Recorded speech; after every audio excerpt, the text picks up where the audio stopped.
안녕하십니까, 이나무입니다. 최근 이제 상반기 실적이 발표가 됐죠.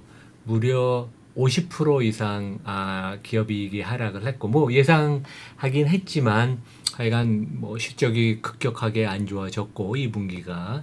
그 다음에 최근에 이제 중국 경제가 흔들리면서 중국 위안화가 급격하게 절하가 되고, 덩달아서 국내 원화도 이제 절하가 되고, 아마 그 추세가 계속될 것 같아요. 그래서 뭐 최근에 코스피가 이제 2,500이 사수하기가 쉽지가 않고, 우리 이제 대장주인 삼성전자가 67,000원이 이제 깨지면서 그 투자가분들이 좀 불안해 하실 텐데, 제가 이제 과거 데이터 분석을 좀 보여드리겠지만, 그러니까 이런 컨비네이션, 그러니까 실적이 급격히 악화되고, 그러니까 실적이 아마 2분기가 국내 실적이 확실히 바닥일 것입니다. 그리고 국내 원화가 절하가 된다는 것은 수출업체들, 우리 대표적인 기업은 대부분 다 수출업체들이 하반기 이익이 예상보다 되게 좋을 가능성이 있기 때문에, 이런 그 결합이 있으면, 컨비네이션이 있으면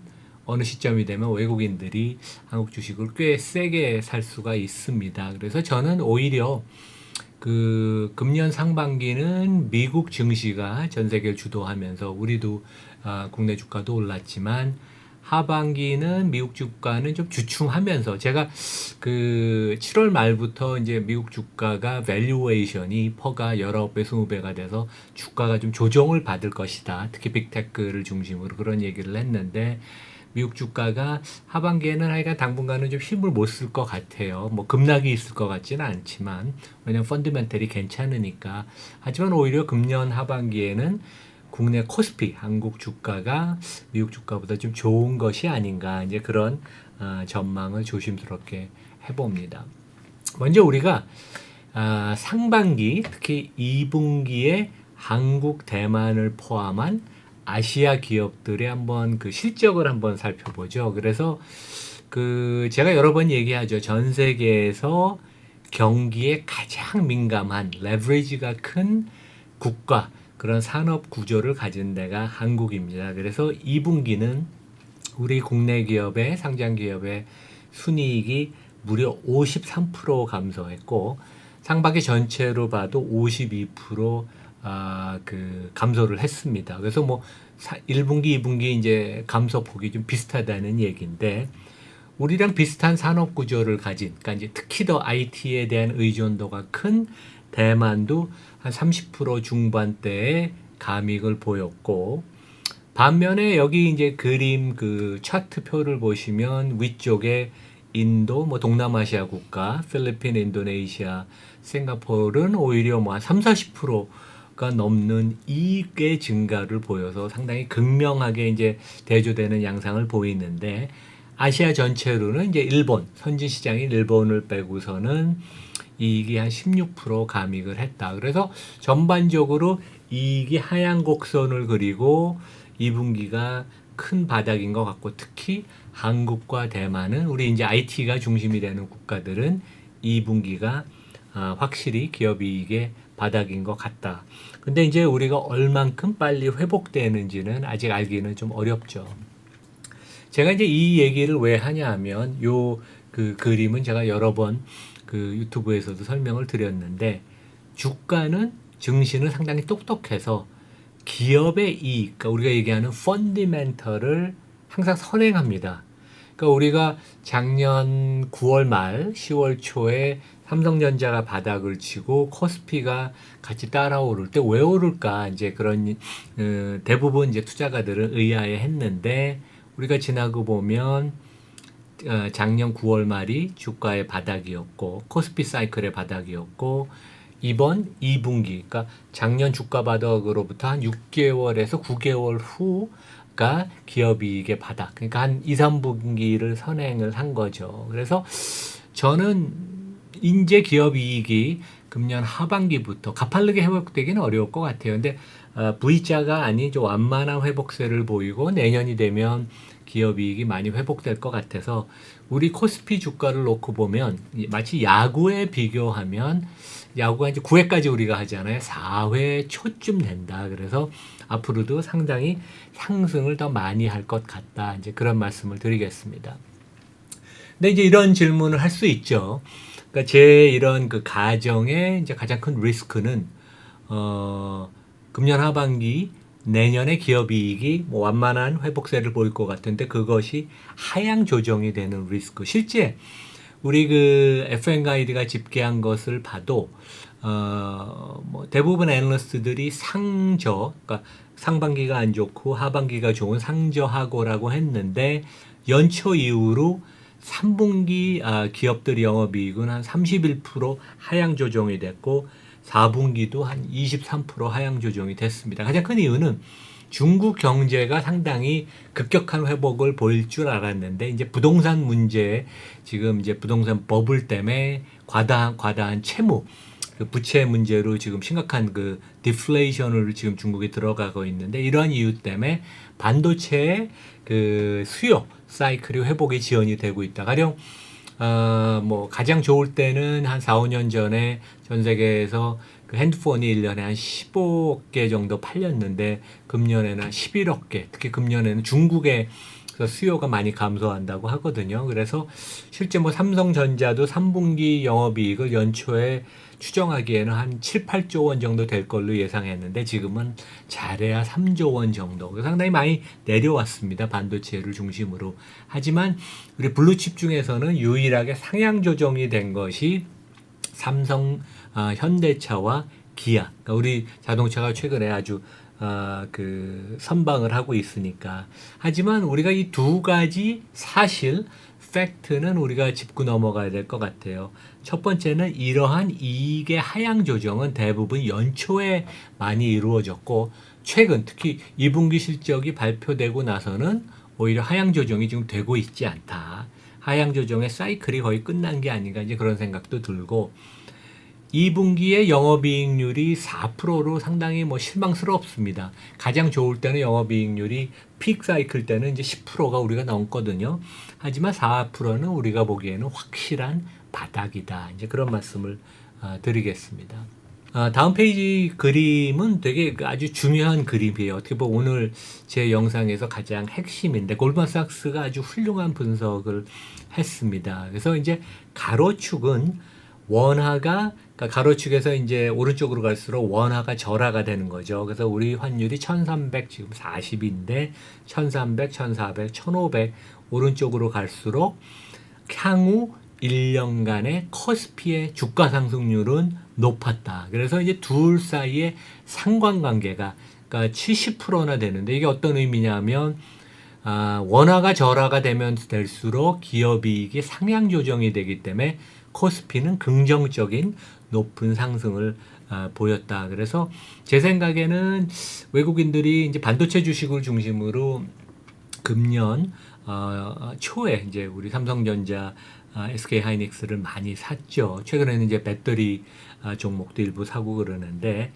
원화가 약세가 된다는 것은 어느 시점이 되면 하반기에 외국인들이 상당히 강하게 우리 국내 주식을 살 수 있다는 거고 일본이 올해 외국 투자가들의 favorite 가장 좋아하는 시장이었죠. 아시아에서 엔화가 약세가 되고 기업들이 주주 환원을 하고 구조조정 이런 모멘텀이 있고 그래서 그 4월 이후로 일본 시장에 외국인이 투자한 자금만 해도 100조 원에 육박을 합니다. 어마어마하죠. 국내 한 10조 원 정도 올해 전체로 투자를 했는데 그래서 오히려 일본으로 갔던 외국인 국제 자금이 일부는 한국으로도 좀 올 수 있다. 그래서 원화가 절하되는 것을 어떻게 보면 한국의 펀더멘털이 안 좋아서 경제 펀더멘털이 안 좋아서 절하가 되는 것도 있지만 물론 이제 대외적인 변수 뭐 위안화 약세, 중국의 문제 이런 것도 있지만 기업의 이익은 수출 기업들이 달러 이익을 원화로 환산을 하는데 원달러가 높으면 환산 이익이 생겨서 기업 이익이 상향 조정이 됩니다. 그래서 현대기아차 같은 데가 이제 상반기에 좀 더 이익이 더 좋았죠. 그래서 그러한 모멘텀이 하반기에 유지가 될 수 있고, 실제 하반기에 기업 이익의 회복 폭이 좀 느릴 걸 걱정을 했는데 오히려 원화가 절하가 되면서 환율이 올라가면서 기업 이익의 회복이 꽤 괜찮을 수가 있다. 그래서 수출주는 좋고 반면에 내수주는 좀 더 어려운 국면이 될 수 있겠습니다. 왜 이제 원화가 약세를 될 것으로 저는 보는가 하면 1400도 달러 대비 테스트할 수 있는데, 그 제가 이틀 전에 우리 저의 동료였던 미국 증권사 중국 리서치 대표, 저랑 동료였던 그 사람의 이제 중국의 부동산 시장에 대한 그 전망을 제가 영상을 올렸죠. 이제 거기에서도 그분의 말씀은 중국이 이것을 본격적으로 적극적인 구조 조정을 당분간은 안 할 것이기 때문에 그 부분을 시장이 긍정적으로 보지 않으면 위안화는 절하가 될 것이다. 7.5, 7.8, 심지어 8.0까지 달러 대비 갈 수 있는데, 레이 달리어가 전 세계의 기라성 같은 투자가 자산운용사 오너 중에 가장 중국을 많이 아는 분이 브리지워터를 창업한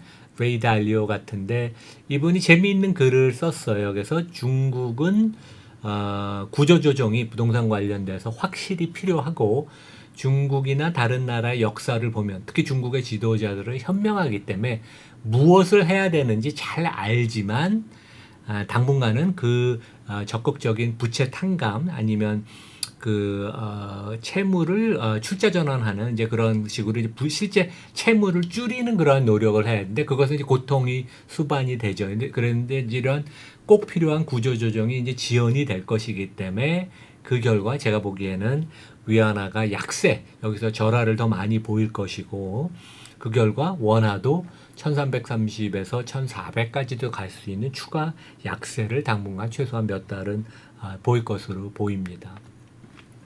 그래서 이제 제가 어떠한 기업들, 상장 회사를 좋아하냐 하면 저는 그렇게 크게 스토리를 바꾸진 않습니다. 제가 작년 하반기부터 계속 얘기했던 게, 좋은 회사에 우선주가 상장돼 있으면 실제 그 기업의 반값에 내가 그 기업을 투자할 수 있는 거기 때문에 우선주 중에 현대차 우선주, 이우선주, 그다음에 LG화학 우선주 이런 것들을 추천을 했는데, 다시 그 말씀을 드릴 것 같아요. 그래서 지금은 현대차 우선주가 10만 2천 원, 그래서 이제 보통주의 55% 정도 수준인데, 제가 작년 하반기부터 이제 말씀을 드릴 때는 보통주 대비 우선주가 50%도 안 됐어요. 그래서 실제 연초 이후에 주가 상승률을 보면 현대차 보통주가 24%, 우선주는 거의 그거의 2배가 되는 40% 정도 되고, 여전히 많이 저평가가 돼 있습니다. 왜냐하면 우선주라는 것은 의결권, 주총에 참여해서 내가 의결권을 행사할 수 있는 권리가 없지만 다른 권리는 보통주랑 똑같습니다. 그래서 배당에 대한 권리, 이익에 대한 권리가 똑같거든요. 그래서 보통주를 반값에 살 수 있다면 현대차 우선주나 이우선주 둘 다 좋습니다. 퍼가 2.4배, 진짜 싸죠.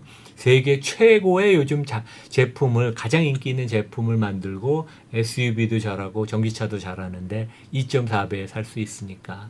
그리고 반값에 사니까 배당 수익률은 2배인 7%입니다. 그래서 외국인 지분율은 보통주도 올랐지만 현대차 우선주, 이우선주는 계속 오르고 있다. 이제 그런 말씀을 드리고, LG화학 우선주는 왜 이러냐 하면, 저는 LG 에너지 솔루션이 대단히 고평가되어 있다고 생각을 합니다. 그리고 LG화학은 LG 에너지 솔루션의 82% 지분을 갖고 있죠. 그래서 LG 에너지 솔루션보다는 LG화학이 저평가된 주식이고, LG화학 보통주보다는 LG화학 우선주가 저평가되어 있다. 그래서 지금 33만 원대면 보통주의 한 60%쯤 되고, 여기도 우선주가 보통주보다 훨씬 많이 올랐어요. 그래서 연초 이후로 보통주는 5% 하락을 했는데 우선주는 꾸준히 22%의 상승을 보였고, 앞으로 그 갭이 더 줄어들 것 같습니다. 그래서 우선주는 퍼가 14배, 배당 수익률이 3%. 그래서 상당히 저평가된 것 같아요. 그래서 LG 에너지 솔루션이 시총이 이제 120조 원이 넘는데 뭐 100조 원이 적정한 가치라고 치면 가령 80%만 해도 그게 80조 원이고 LG화학의 기본 그 펀디멘털 본업의 가치가 한 20억 된다 그러면 그것만 해도 100조 원이 넘는데 지금 시가총액은 50조 원도 안 되죠. 그래서 상당히 저평가된 그런 아주 우량주다.